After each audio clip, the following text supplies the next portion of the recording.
ವಿ5ಗೆ ಸ್ವಾಗತ. ನಾನು ಶಕುಂತಲಾ. ಈ ಕ್ಷಣದ 25 ಸುದ್ದಿಗಳನ್ನು ಕ್ವಿಕ್ ಆಗಿ ನೋಡ್ಕೊಂಡು ಬರೋಣ. ಧರ್ಮಸ್ಥಳ ಬುರುಡೆ ಪ್ರಕರಣಕ್ಕೆ ರೋಚಕ ತಿರುವು ಸಿಕ್ಕಿದೆ. ಬುರುಡೆ ತಂದುಕೊಟ್ಟವನು ಯಾರೆಂದು ಗಿರೀಶ್ ಮಟ್ಟನವರ ಬಾಯ್ಬಿಟ್ಟಿದ್ದಾನೆ. ಸೌಜನ್ಯಳ ಮಾವ ವಿಠಲ ಗೌಡನೇ ಬುರುಡೆ ತಂದುಕೊಟ್ಟಿದ್ದ ಅಂತ ಮಟ್ಟನವರು ಹೇಳಿದ್ದಾರೆ. ಈ ಹೇಳಿಕೆ ಎಸ್ಐಟಿ ಅಧಿಕಾರಿಗಳೇ ಶಾಕ್ ಆಗಿದ್ದಾರೆ. ನೇತ್ರಾವತಿ ಸ್ನಾನ ಘಟ್ಟದ ಸಮೀಪದಲ್ಲಿರುವಂತಹ ಬಂಗ್ಲಾಗುಡ್ಡ ಕಾಡಿನಿಂದ ಬುರುಡೆ ತಂದಿದ್ದಾಗಿ ಮಟ್ಟನವರ್ ಎಸ್ಐಟಿಗೆ ಮಾಹಿತಿ ನೀಡಿದ್ದಾರೆ. ಇನ್ನು ಬೆಳ್ತಂಗಡಿ ಎಸ್ಐಟಿ ಕಚೇರಿಯಲ್ಲಿ ವಿಚಾರಣೆ ನಡೆಯಿತು. 11 ಪಾಯಿಂಟ್ನ ಸ್ವಲ್ಪ ದೂರದಲ್ಲೇ ಸಿಕ್ಕಿದಂತಹ ತಲೆಬುರುಡೆಯನ್ನು ವಿಠಲ್ ಗೌಡ ತಂದಿದ್ದ ಅಂತ ಮಟ್ಟನವರ್ ಬಾಯ್ಬಿಟ್ಟಿದ್ದಾನೆ. ಬುರುಡೆ ತರಲು ವಿಠಲ ಗೌಡಗೆ ಸಾಥ್ ಕೊಟ್ಟವನಿಗೂ ವಿಚಾರಣೆ ಬಿಸಿ ತಟ್ಟಿದೆ. ವಿಠಲ್ ಗೌಡ ಜೊತೆ ಡ್ರೈವಿಂಗ್ ಮಾಡ್ಕೊಂಡು ಹೋಗಿದಂತ ಪ್ರದೀಪ್ ಗೌಡನನ್ನ ಕರೆದೊಯ್ದು ಹೋಗಿ ಮಹಜರು ಮಾಡಲಾಗಿದೆ. ಬಂಗ್ಲೆಗುಡ್ಡದಲ್ಲಿ ಬುರುಡೆ ತಂದ ಜಾಗದ ಮಣ್ಣಿನ ಸ್ಯಾಂಪಲ್ ಅನ್ನ ಸಂಗ್ರಹಿಸಲಾಗಿದ್ದು ಲ್ಯಾಬ್ಗೆ ಕಳಿಸಲಾಗುತ್ತದೆ.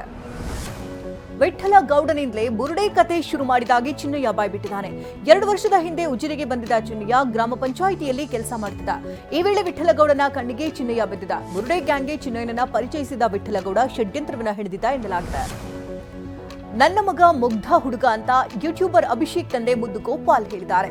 ಟಿವಿ9 ಜೊತೆ ಮಾತನಾಡಿದಂತ ಅವರು ಚುನಾವಣೆ ವೇಳೆ ಚಂದನಗೌಡ ಜೊತೆ ಕೆಲಸ ಮಾಡಿದ.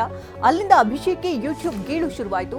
ನನ್ನ ಮಗನಿಗೆ ಯಾವುದೇ ದುರುದ್ದೇಶ ಇಲ್ಲ ಅಂತ ಮುದ್ದು ಗೋಪಾಲ್ ಹೇಳಿದ್ದಾರೆ. ರಕ್ತಚಂದ್ರ ಗ್ರಹಣದ ಹಿನ್ನೆಲೆಯಲ್ಲಿ ನಿಮಿಷಾಂಬ ದೇವಸ್ಥಾನ ಬಂದ್ ಆಗಿದೆ. ಮಂಡ್ಯ ಜಿಲ್ಲೆಯ ಶ್ರೀರಂಗಪಟ್ಟಣದ ನಿಮಿಷಾಂಬ ದೇವಸ್ಥಾನಕ್ಕೆ ಬೆಳಗ್ಗೆಯಿಂದಲೇ ಭಕ್ತರ ದಂಡೆ ಹರಿದು ಬಂದಿತು. ಗ್ರಹಣ ಹಿನ್ನೆಲೆಯಲ್ಲಿ ದರ್ಶನ ಪಡೆದು ಮಧ್ಯಾಹ್ನ 12 ಗಂಟೆ ಬಳಿಕ ದೇವಸ್ಥಾನವನ್ನ ಬಂದ್ ಮಾಡಲಾಯಿತು. ಇತ್ತ ತಿರುಪತಿ ತಿಮ್ಮಪ್ಪನಿಗೂ ರಕ್ತಚಂದ್ರ ಗ್ರಹಣದ ಬಿಸಿ ತಟ್ಟಿದೆ. ಇನ್ನು ಮಧ್ಯಾಹ್ನದಿಂದಲೇ ತಿಮ್ಮಪ್ಪನ ದರ್ಶನಕ್ಕೆ ಬ್ರೇಕ್ ಬೀಳಲಿದೆ. ವಿಶೇಷ ದರ್ಶನ, ಉಚಿತ ದರ್ಶನ ಸೇರಿದಂತೆ ಎಲ್ಲಾ ದರ್ಶನಕ್ಕೂ ಬ್ರೇಕ್ ಹಾಕಲಾಗಿದೆ. ಸದ್ಯ ಸರತಿ ಸಾಲಿನಲ್ಲಿ ನಿಂತವರಿಗೆ ಮಾತ್ರ ಅವಕಾಶವನ್ನು ನೀಡಲಾಗಿದೆ. ನಾಳೆ ಶುದ್ಧೀಕರಣದ ನಂತರ ದರ್ಶನಕ್ಕೆ ಅವಕಾಶ ಮಾಡಲಾಗುತ್ತೆ. ಮಲೆ ಮಹದೇಶ್ವರನಿಗೆ ರಕ್ತಚಂದ್ರ ಗ್ರಹಣದ ಬಿಸಿ ತಟ್ಟಲ್ಲ. ಎಂದಿನಂತೆಯೇ ಭಕ್ತರಿಗೆ ದರ್ಶನ ನೀಡಲಿದ್ದಾನೆ. ಚಾಮರಾಜನಗರ ಜಿಲ್ಲೆಯ ಹನೂರು ತಾಲೂಕಿನ ಮಲೆ ಮಹದೇಶ್ವರ ಬೆಟ್ಟದಲ್ಲಿ ಸೂರ್ಯಗ್ರಹಣ, ಚಂದ್ರಗ್ರಹಣದ ವೇಳೆ ಪೂಜೆ ಹಾಗೂ ದರ್ಶನ ನಡೆಯಲಿದೆ. ಚಿಕ್ಕಮಗಳೂರು ಜಿಲ್ಲೆಯ ಶೃಂಗೇರಿ ತಾಲೂಕಿನ ಹುಲುಗಾರು ಬೈಲುವಿನಲ್ಲಿ ಕಾಲು ಸಂಕ ಮುರಿದು ಬಿದ್ದಿದೆ. ತುಂಬಿ ಹರಿತಾ ಇರುವಂತಹ ತುಂಗಾ ನದಿ ದಾಟಲು ಗ್ರಾಮಸ್ಥರು ಪರದಾಡಿದ್ದಾರೆ. ಅನಾರೋಗ್ಯಗೊಂಡಂತಹ 1.5 ತಿಂಗಳ ಮಗುವನ್ನು ಆಸ್ಪತ್ರೆಗೆ ಸಾಗಿಸಲು ದಂಪತಿ ಪರದಾಡಿದ್ದಾರೆ. ವಿದ್ಯುತ್ ತಂತಿ ತಗುಲಿ ಮನೆಯಲ್ಲಿದ್ದಂಥ ವಸ್ತುಗಳು ಸುಟ್ಟು ಭಸ್ಮವಾಗಿದೆ. ಕಲಬುರಗಿ ಜಿಲ್ಲೆಯ ಸೇಡಂ ತಾಲೂಕಿನ ಸ್ಟೇಷನ್ ತಾಂಡಾದಲ್ಲಿ ಶಿವಕುಮಾರ್ ಎಂಬುವರಿಗೆ ಸೇರಿದಂತ ಮನೆ ಧಗಧಗಿಸಿದೆ. ಮನೆಯಲ್ಲಿದ್ದಂತೆ 75,000 ನಗದು, ಟಿವಿ, ಮೊಬೈಲ್, ಎಲೆಕ್ಟ್ರಿಕ್ ವಸ್ತುಗಳು, ಬಟ್ಟೆಗಳು ಸುಟ್ಟು ಭಸ್ಮವಾಗಿದೆ. ಕಲುಷಿತ ನೀರು ಪೂರೈಸಿರುವುದಕ್ಕೆ ಗ್ರಾಮ ಪಂಚಾಯಿತಿ ಎದುರು ಪ್ರತಿಭಟನೆ ಮಾಡಲಾಯಿತು. ವಿಜಯನಗರ ಜಿಲ್ಲೆಯ ಹರಪನಹಳ್ಳಿ ತಾಲೂಕಿನ ಅರಸೀಕೆರೆ ಗ್ರಾಮಸ್ಥರು ಧರಣಿ ನಡೆಸಿದರು. ಕಳೆದ 2 ತಿಂಗಳಿಂದ ಕಲುಷಿತ ನೀರು ಪೂರೈಕೆ ಮಾಡಲಾಗ್ತಾ ಇದೆ ಅಂತ ಆಕ್ರೋಶ ವ್ಯಕ್ತಪಡಿಸಿದರು.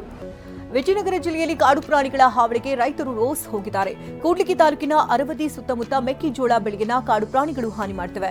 ಸಾಲ ಸೋಲ ಮಾಡಿ ಬೆಳೆದಂತಹ ಬೆಳೆಗಳು ಕಾಡು ಪ್ರಾಣಿಗಳ ಪಾಲಾಗ್ತಿದೆ ಅಂತ ರೈತರು ಕಣ್ಣೀರು ಹಾಕಿದ್ರು. ನಷ್ಟ ಭರಿಸುವಂತೆ ರೈತರು ಒತ್ತಾಯಿಸಿದ್ದಾರೆ.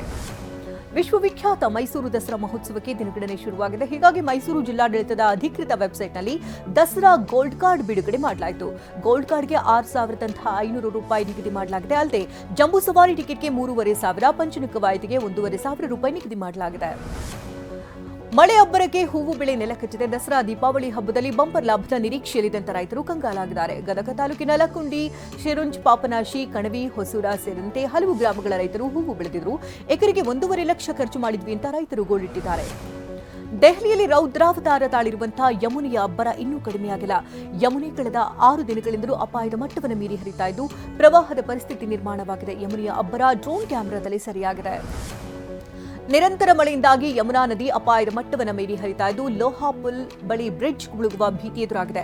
ಪ್ರವಾಹ ಪರಿಸ್ಥಿತಿ ಎದುರಾಗಿದ್ದು ತಗ್ಗು ಪ್ರದೇಶಗಳಲ್ಲಿ ವಾಸಿಸುವ ಜನರನ್ನ ಮುನ್ನೆಚ್ಚರಿಕಾ ಕ್ರಮವಾಗಿ ಸುರಕ್ಷಿತ ಸ್ಥಳಗಳಿಗೆ ಸ್ಥಳಾಂತರಿಸಲಾಗಿದೆ.